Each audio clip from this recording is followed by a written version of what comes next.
Howard opened his eyes to see Anita grinning at him while he sucked on the bottle. He got up and stood unsteadily in her presence, as much out of fear as out of respect. The thick diaper between his legs made it difficult to stand up straight. The padding bunched up between his legs and forced them farther apart than he was used to. As a result, he had to use the unsteady bow-legged stance of a diapered infant. He swayed uncertainly on his feet and had to grasp the railing of the playpen with one hand to stay upright while his other hand still held the bottle. The attendant left the room for a few minutes, giving Anita the chance to lean over the railing of the playpen and whisper in Howard's ear as she began deep massaging his lower tummy just above his diaper. "Well, I think you've managed to convince them that you're a very immature 3-year-old. All in all, Mommy is very pleased with your little performance here today.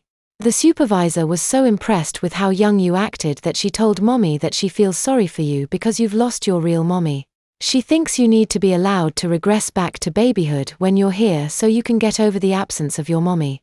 She also recommended that you be treated the same way at home too, and Mommy agreed with her."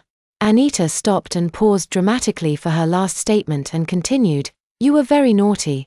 So for the next 2 weeks, they're going to keep you with the babies here in the nursery rather than let you set a bad example for the other toddlers at the daycare center." Howard frowned around the nipple but continued to suck as Anita said, "It won't be so bad, honey bunch. Mommy promises you'll get used to diapers in a few days."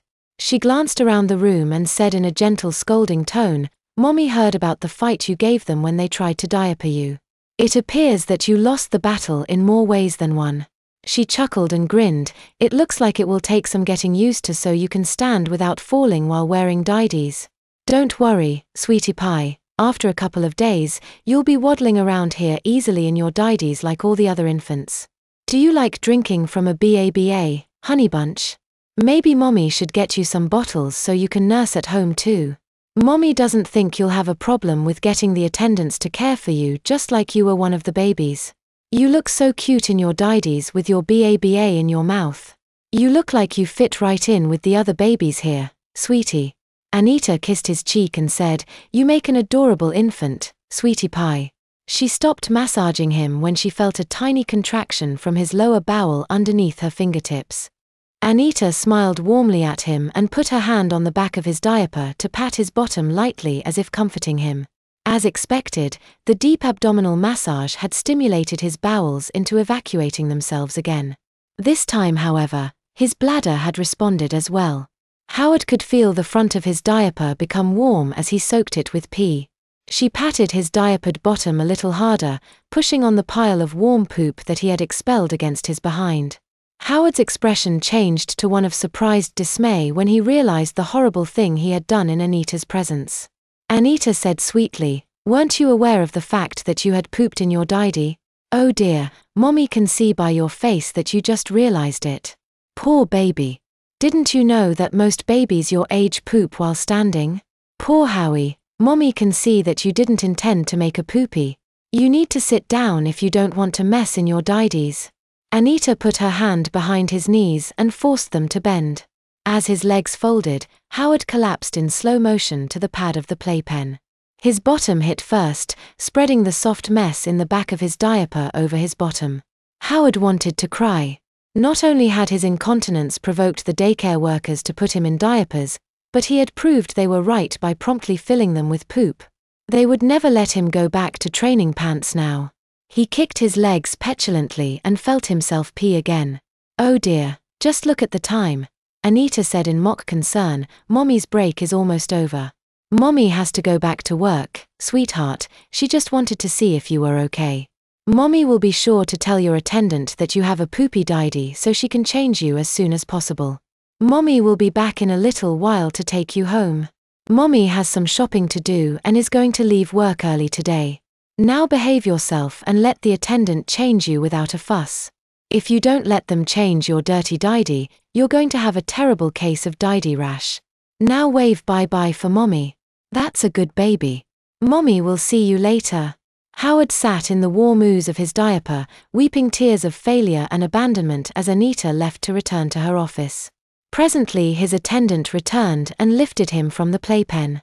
She carried him to the changing station and laid him on his back, then pulled off the tabs on the disposable he was wearing. Howard gazed helplessly up into the attendant's face as she undiapered him.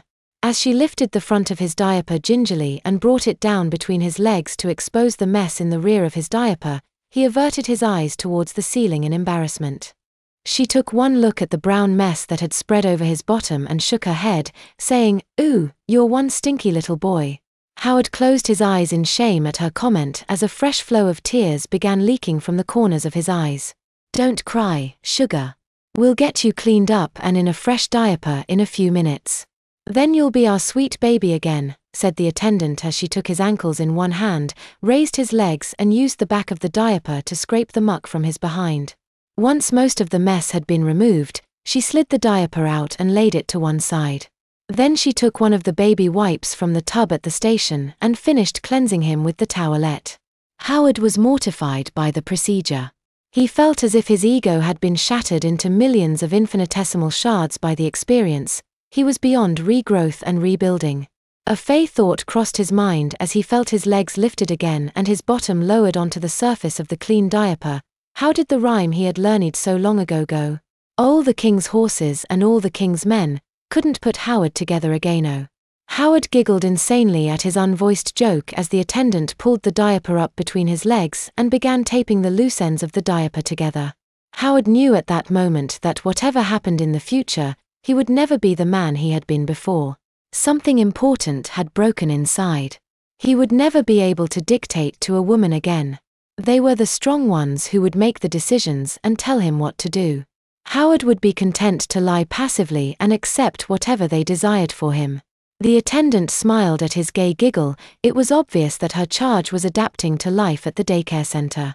She picked up his limp body and carried the unresisting tot to an unoccupied crib for his official afternoon nap. After having raised the side of the crib, she went to Howard's playpen and retrieved his plushy ducky, Blanky, and his pacifier. She returned to his crib and tucked the toy in his arms and put the pacifier in his grateful mouth.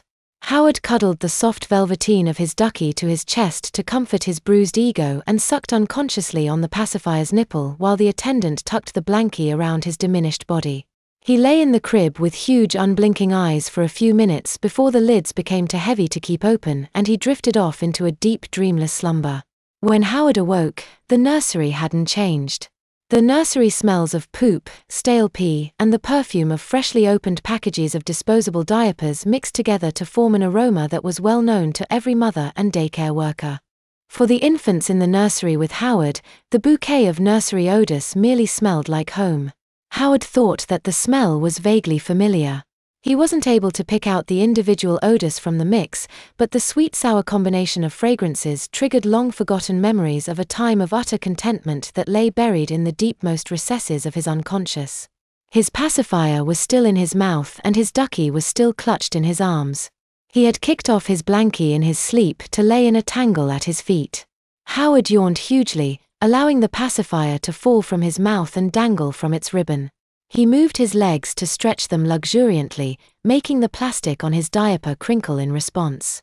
"What's that noise?" Howard thought. "Oh, yeah, oh. It must be my diapers. I wonder if I wet them again while I was sleeping." Howard put his hand down and tried to put it in his diaper. He couldn't, the diaper had been fastened too snugly against his waist. He took his hand and pushed against the outside of his diaper to force the lining against his skin. If it was wet, the close contact with his skin would be more than sufficient to allow him perceive any pee trapped within its confines. When Howard held the diaper tightly against his crotch, he could feel a slight dampness beneath the cloth-like paper liner that separated his skin from the absorbent padding of the diaper. He had dribbled while he slept, but not truly wet the diaper. Howard wasn't sure if that was an improvement over his previous behavior or not. Was his bladder so uncontrolled that he would only dribble continuously? Or was it an indication of a little leakage from an almost full bladder? He didn't feel like he needed to go. Howard lay back on the mattress and closed his eyes again. It was good to lay there and let the mattress cradle his body. They would tell him when it was time to move and carry him there when it was time to go. It wasn't as if he had some place of his own to go or some job he had contracted to do. His responsibility for his life had ended the moment he had entered the nursery. All that was required of him was acquiescent compliance with his attendant's wishes. He wouldn't have been able to oppose them even if he had had the desire to confront his caretakers. Howard's battered will had receded into a hidden cave of his mind to cower in the darkness until the time was right to re-emerge. Until then, he could only passively observe and wait, obeying the women who had become the mistresses of his fate. Howard lay shut his eyes and relaxed in the crib, drifting in and out of sleep. While he lay in repose, his hand wormed its way up to his face and inserted its thumb between his lips. Occasionally, he would suck on his thumb as he dreamed, then his mouth would become flaccid again as he descended back into a deep infantine slumber.